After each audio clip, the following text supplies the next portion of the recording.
alxames ñaar fukki fan nag benn siiw tabaski atum ju nekk ñeenti téeméer ak ñeent fukk ak ñett sa gàddaay ga mbokk yi daleen ak jàmm ci xibaar yi marax gi li ci gën a fës wàllum wér-gu-yaram ak kuréel goo xam ne ñu ngi nekk ci hôpital Le Dantec ñoom nag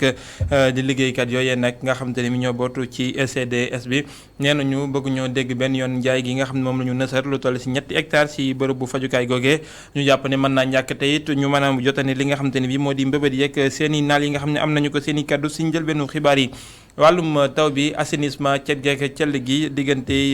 ONAS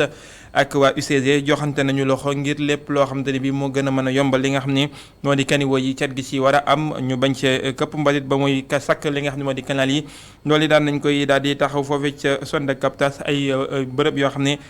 ñooy segg ndox meek ndaw ñi mën see gis seen bopp si wàllum xëy jamono jooje nawet bi ak wàccaay bi ak màggal gi nga xam ne moom ñu dëkk mal ñaari weer dox suñu diggante ak moom comité d'organisation bu màggal gi am njàqare ci nawet bi nga xam te ne bi ñu ngi koy dugg mu nar a am jeexital si googule bis bu mag waral nag ki nga xam ne moo di président comité d'organisation bi Serigne Bassirou Mbacké Serigne Abdou Khadir di soññ bu baax a baax ñi nga xam ne ñoo di kilifa réew mi ngir ñu bàyyi xel lu ni mel ba mu bañ a jur jéyee gëstu bi ñu jagleel wàllum aada ak cosaan dinañu wutali diwaanu Bargny ñi nga xam ne ñoo di artistes praticiens yi daan nañuy fësal nag li nga xam ne moo di seen i gaaral jagleel ko ñi nga xam ne ñoo di askan wi li nga xam ne moom la ñu bëgg moo di ñëpp mën see jotandi waaye tamit kilifa yi gën leen a mën a jàppal nañ ci ànd ak Babacar Seck mbokk yi li mooy di gën a fas si biir jotaayu xibaar ñees ki ñu def si faram-fàcce.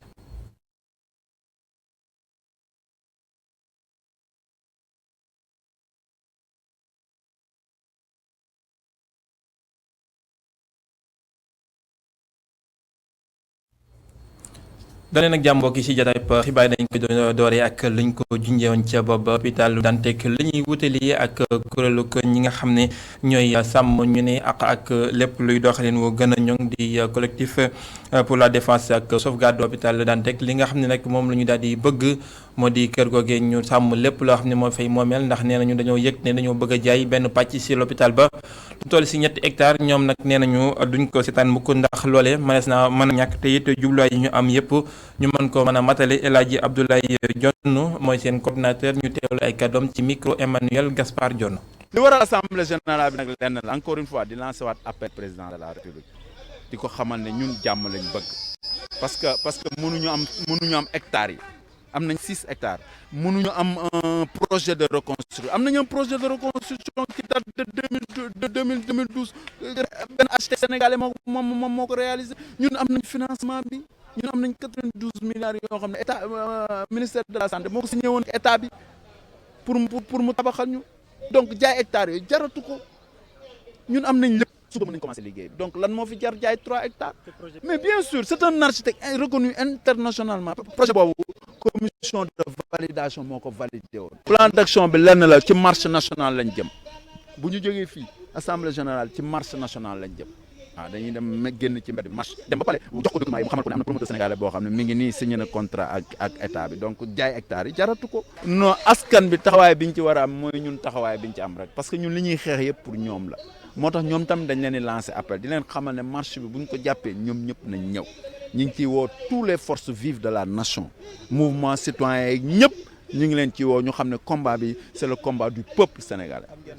moom bëgg naa wéyal ab combat am ngir leeral faatu ki nga xam ne moo di Idrissa Goudiaby Guy Marius Sagna ca diwaanu Ziguinchor amal na ndaje ak taskatu xibaar yi li nga xam te ne bi moo ko wund nag ginnaaw ab contre expertise boo xam ne waaw des médecins daal nañ koy daal di def li ñu xamle moo di Idrissa Goudiaby mi daan woon si fukki fan ak juróom-ñaar si weeru juin foofee ca diwaanu Ziguinchor balu fetal moo ko daal di faat wuuteeg li nga xam ne moom la ñu njëkk jot ne ay xibaar yu tukkee ci ñi nga xam te ne bi ñoo di kilifa yi ñu joxañ baaraamu tuuma moom Guy Marius Sagna procureur bu Ziguinchor ay kàddoom ñu teelu ko ak Assane Ba. ñun leer nañu ne dugguleet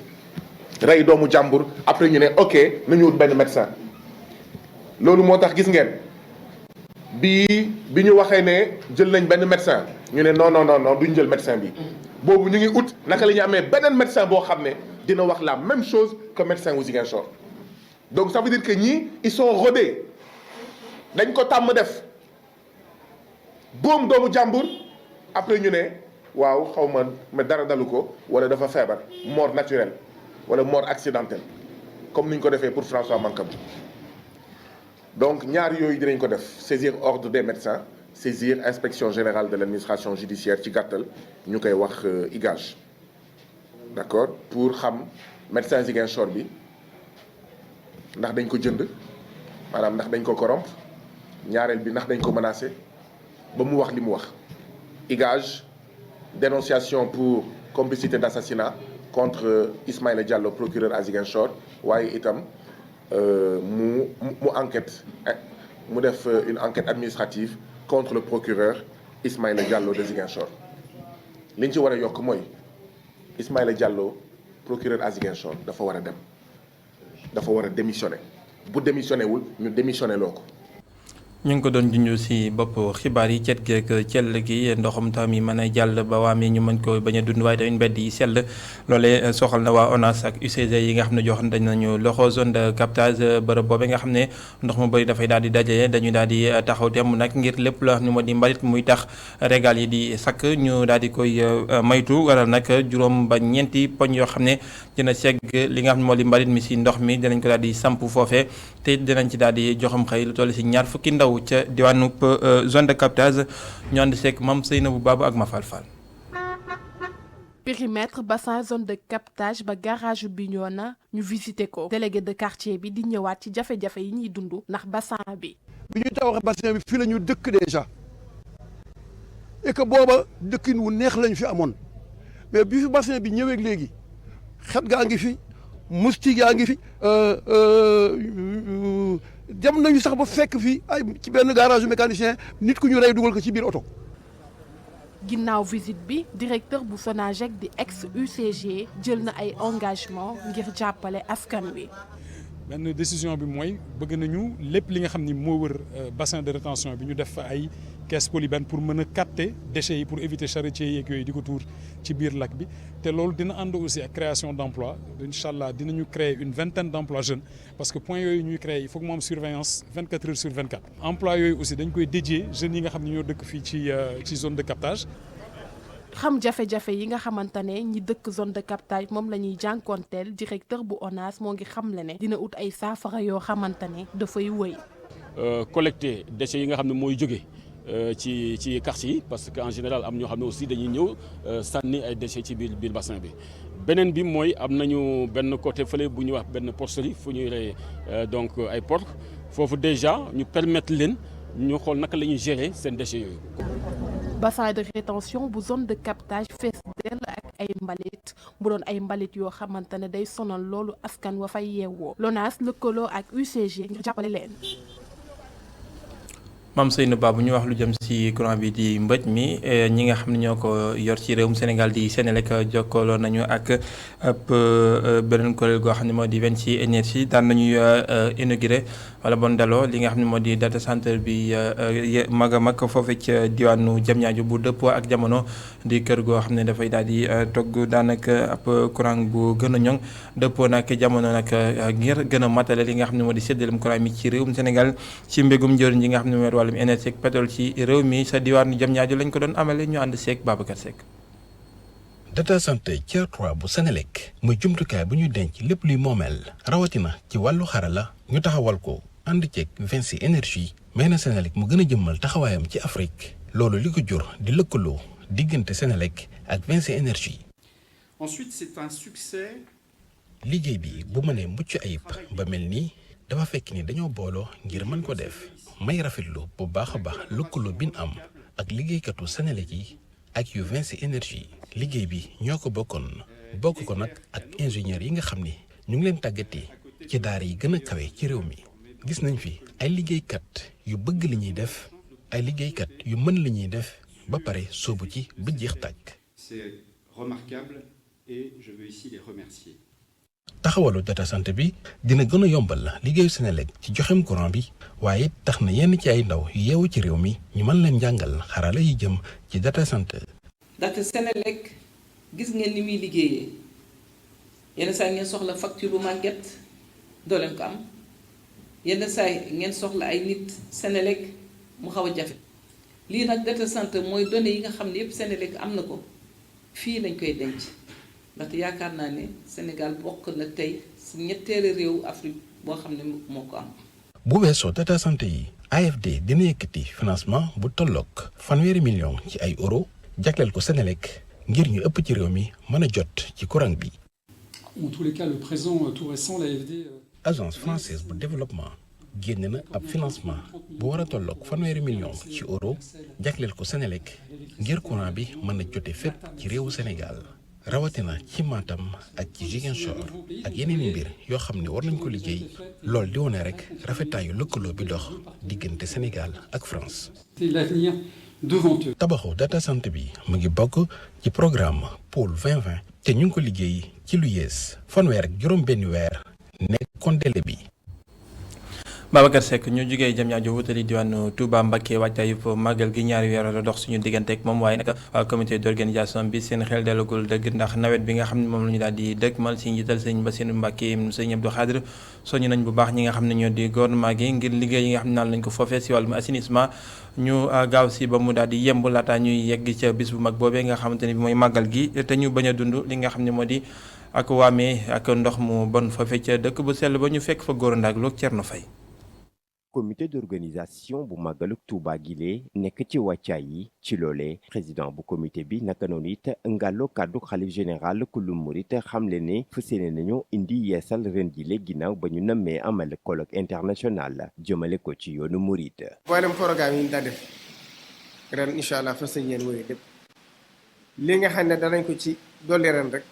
mooy benn ndajem diine bu mag boo xam ne ndaje international lay doon. ndaje mi it danañ ci invité fukki réew ak juróom Sénégal door a ñëw muy fukki ak juróom benn mboolem continent yi dana am ñu fa jóge te yëpp tànn nañ leen ba noppi ba incha allah dana ñëw te biir Touba lañ ko defee ci résidence Cheikhoul Khadim. ci lu jëm ci wàllum assainissement bu dëkk bu sell bi Cheikh Bass Abdoul Khadre sàkku ci kilifa yi ñu gën a baral liggéey yi ñu tàmbali. assainissement bi it chinois yi nga xam ne président Abdoulaye Wade moo leen indiwoon ci dëkk bi ñoo yor liggéey ba kon loolu itam dañ ciy soññ ñu yor assainissement bi ñu taxawu leen fexe ba luñ mën a gën a gaaw fii ak màggat gi effort yu ñu mën a def rek fexe ba ndox mi wàññi ko ndax màggat kat bu nekkee ci biir wax sax dana jafe ndax mbedd yëpp amut assainissement am na ci mbedd suuf yu bari te nit ci mbedd suuf yi dañ daa jaar. mbeddi suuf yi nag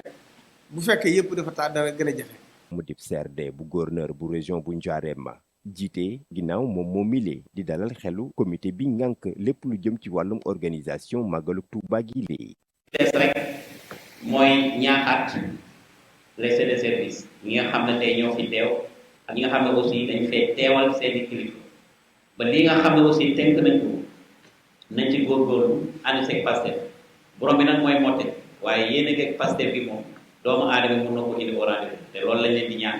li ci des kon nañ am nañ ci yaakaar ne borom bés bi dina ko motte ndax li nga wax moo ci nekk rek dañ ciy teg suñu loxo ndax foo naa suñ ko teewal tamit dina dem kon nañ fi barkeelu teg suñu loxo ba yàlla dimbali ñu ba màggal gi ñu def la nekk màggal bu mucc ayib. ñu amalub CRD ci Njaareem ngir fexe ba màggaluk Touba gi lee mucc ayib service concerné yi ne jël nañu seeni matuwaay ngir fexe ba màggal gi bañ a am benn lënt-lënt. jaajëfal leen Ngor nag loog Thierno Faye ñu wax lu jëm si wàllum dund gi ak kaaraange gi nga xam ne moo ci war kuréel gu ëmb ay lakkikatu mburu ci Afrique sow jant jóge si juróom-ñaari réew daje si Sénégal daan nañuy waxtaan nag si li nga xam ne moo jëm si jafe-jafe yi nga xam ne ñu ngi koy dund jamono ji ak bele beeg crise mondiale bi nga xamante ne bi mu ngi tukkee ci guerre Ukraine bi lan la ñu mën a def ba ñuy lakke mburu moo xam te ne bii liñ koy defaree lépp ci réew mi lay bawoo ak ci réewu Afrique yi loolee moom moo leen soxal si ndaje mi nga xam ne daan nañ koy jëmmal tey ji ñu dellu siwaat si ak ki nga xam ne moo di Amadou Bari mi ngi àndoon ak Moussa Fall. guerre bi ci Ukraine tax tey ji njëg yëpp yokku rawatina njëgu blé bi nga xam ne ci la ñuy defaree mburu ñu yëngu ci secteur bi ci Afrique sow jant daal di lëkkaloo ngir xool ci yan pexe ak anam la ñuy def pour bañ yaakaar blé bu ñuy jéggaane. guerre Ukraine bi ñëw na jafe-jafe yi metti na prix yi mën naa yokk d'ailleurs sa yokk na ba pare li ko téye rek mooy gouvernement bi comme le Sénégal ñoom ñoo bloqué boo jëlee yeneen dëkk yi ñoom seen prix farine egg na fu jéggi dayoo donc loolu moo tax ñu ni kon loolu nañ xool yan pexe la ñuy jaar pour dimbali askan bi parce que bu njëg li demee ba ay 300 francs 400 francs jàpp naa ne loolu dana metti ci askan bi moo tax gouvernement Sénégal moom ngay si rek bañ a di jàppale askan bi. bokk na ci pexe yuñ ci jàpp sukkandiku ci céréales locales yi yu ci mel ni dugub. commencé si lu ñuy wax mbayu dugub mbayu mboq ak du def si mburu dugub mburu mboq mburu ñebbe mburu nebedaay mburu mañok yooyu daal la ñuy wax ni bu ñu ko consommer local bi waaye nag dañoo nangultul ñuy wax consommer local mu nekk slogan loolu wartul dafa jeex moo tax ñun nag dañoo bëgg a trouver ay solution jox ko gouvernement yi ne leen bu ngeen defee lii chaîne de valeur bii bu ngeen ko jàppale maanaam jàppale béykat yi jàppale ñi transformateurs yi jàppale boulanger yi yaakaar naa ne bu ñu ko seeyee dana permettre ñu def formation wu xale yi pour ñu mën a jox askan bi mbur mu baax. muy wax ni réew Afrique yi nañu bàyyi di yaakaar blé ku jiite boulanger réew mi di ñaax njiit yi doole leen ngir ñu valoriser luñ fi bàyyi. gëw ma affaire blé ndaxte dama ne blé si fu sedd lañ koy defee blé bi mën na baax si recherche def nañ ko mu baax waaye baaxul lu ñuy wax généralisation maanaam si industrie yi ndaxte boo jëlee suñu meññee yi tey bu ñu béyoon tax 3000 tonnes de blé mais 3 tonnes à l'hectare loolu lan la loolu du dara loolu ñaari fanu production wu suñu meññee wu Sénégal yi la kooku amul solo léegi nag man ni balaa ngeen di rey seen bopp nan da ngeen di béy blé baleen blé bi ngeen béy seen dugub beeg mboq mu yokk ko loolu la ñu wax. jël xaalis bu bëri di ko def si culture boobu jaru ko def leen ko si yokk tool yi yokk béy bi convaincre béykat yi. fu mu ne nii nag juróom-ñetti réew ci Afrique sowu jant ñoo bokk gum ci bile kuréel waaye fas nañ ko yéene yaatal boole ci yeneen juróom-ñaari réew yi Afrique de l'Ouest. ñu wax lu jëm ci njàng meek njàngale mi ginnaaw bi nga xamante ni bi daal nañuy sëgg nag ci kër nattu ak atum njàng mu noppi ñu doon def bac ñi ci ëpp jot nañu seeni résultat mbégteeg kaaraangeeg ak li nga xam ne moo di tiis rek fës na ci mboolem centre yi nga xam ne am na ci réewum Sénégal yu feccantikoo benn ci ñoom Amadou Hampâté Bâ ci Point E c'est ñi nga xam ne ñoo aju woon ci jury 1017 bi am nañu ñeent ñoo xamante ni bi am nañu mention très bien mbégteem ki nga xam ne moo jiite woon jury bi waaye tamit mbégteeg ñenn si ñi nga xam ne ñoo di ndongo yi si gëstub Aïssatou Kane.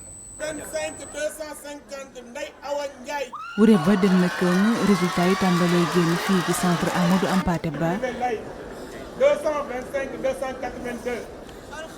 mbégte mi nga koy gis ci xar kanamam Cheikh Eliwar candidat bi lee ginnaaw bañ ko déclaré admis d'office. bon kontaan naa trop tout d'abord maa ngi gërëm sama yaay gërëm sama baay gërëm sama waa Gale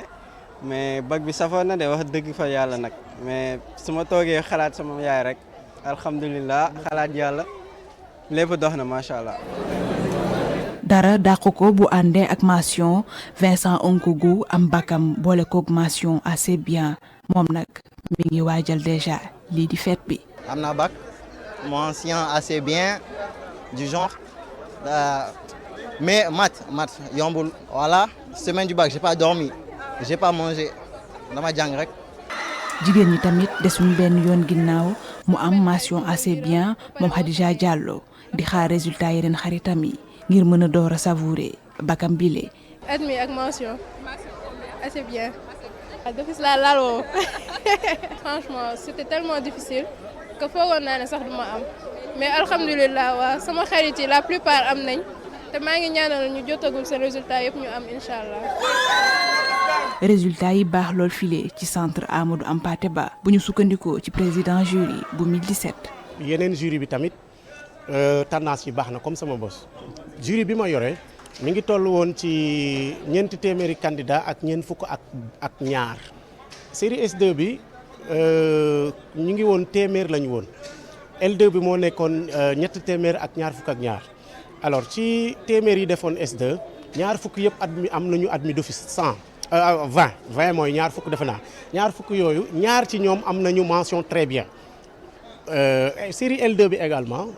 amul mention très bien mais am na lu mat juróom ci candidat yi ñi nga xam ni am nañu mention bien. ñu gis ne résultat yi baax na lool ci centre bile candidat yi nga xam ne dañoo ñafe lu mot at ngir rek mën a am seen diplôme bi pare nag ngir rek mën a amal seeni vacances. jaajëfal ko Ami Diouf ak Mafal Fall ñoo nekkoon foofu ci Hampâté Bâ. ñu jàll ci gëstub ngoon gi jagleel ko tàngoor wi nga xam ne nemmeeku nañ ko ci gox yu feccanti ko ci Sénégal Ndakaaru colka gi mel ni soppeeku na rawatina ñi nga xam ne ñoo di xale yu jigéen ñi gëstub Khadija Ndar Diouf. Ndakaaru tàng lool jamono ji température bi nekk ci fanweer jàpp fanweer ak juróomi degré tàngoor gi nag nekk na li ñëpp di yëg fii ci jëppal daanaka dem nañ sax ba changement am ci colin yi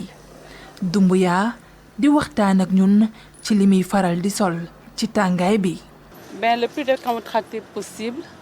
couleur yi weex tissu en coton voile yi moom dara gënu ko. ba ñu jógee jëppal ñu dem ca corniche Ndakaaru fii nag góor ak jigéen ñoo nga sol ay yëre yu oyof lépp rek ngir meytu tàngoor wi. comme yéen ko gisee rek mël fa man ak sama gars yi ay robe féexal yaa ma gën a xam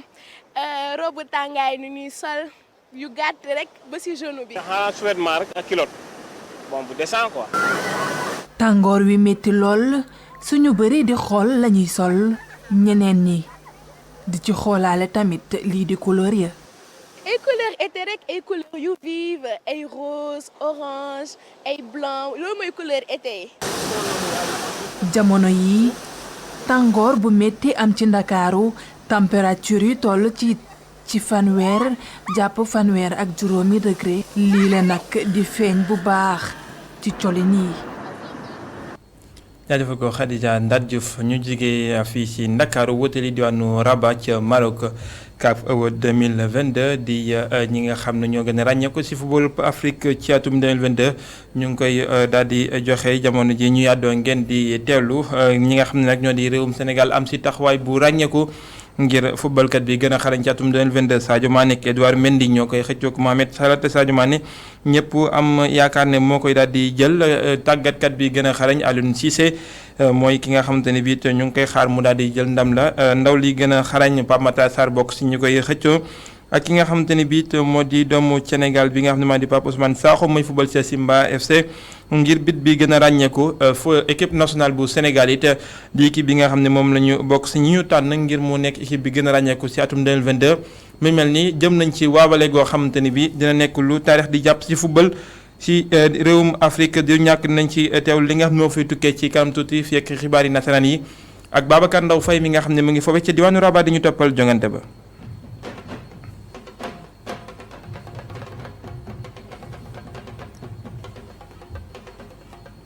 tëgg nañu jung-jung ya waaye ñoom yoru ñuy galañ ay pinceau la ñu yor waaye tamit ay xarañteef goo xamante ne bi moom la ñu daal di fësale seen li ñuy liggéey ci wàllum aada di ñi nga xam ne ñoo yëngu ci wàllum art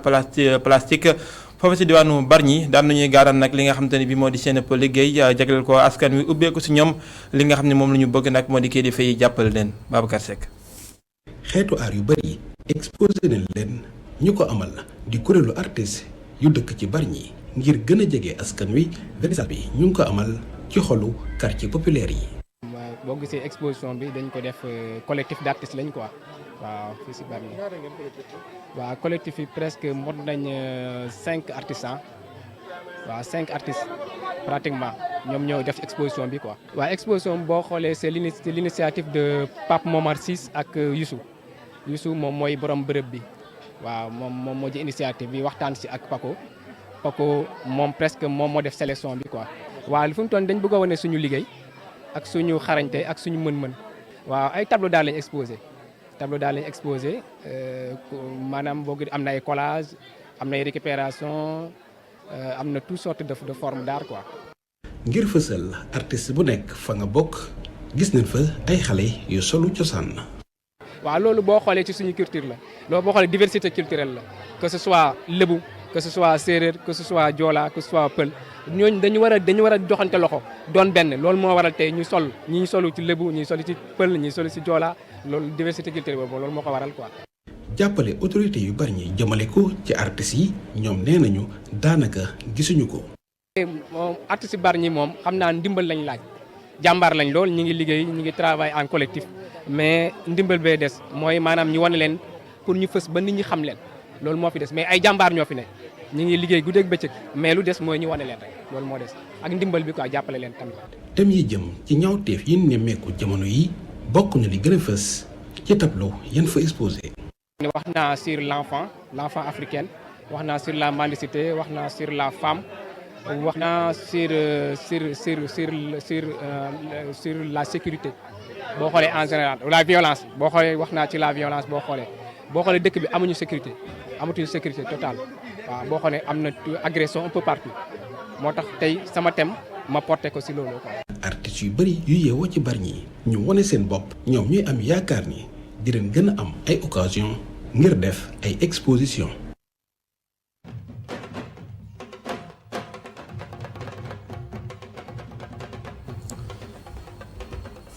jaajëfal ko Babacar Seck jaajëfal leen mbokki ci teelu bi fii la ñu yëkkatee jotaay xibaar bi beneen jotaay 19h45 lay doon ci kàllaamay nasaraan ak soxna Adama Anouchka Ba Neskis la total di wéyandi ak Abdourahmane Ly xibaar yi di wéyandi ci www.emedia.sn jërë ngeen jëf.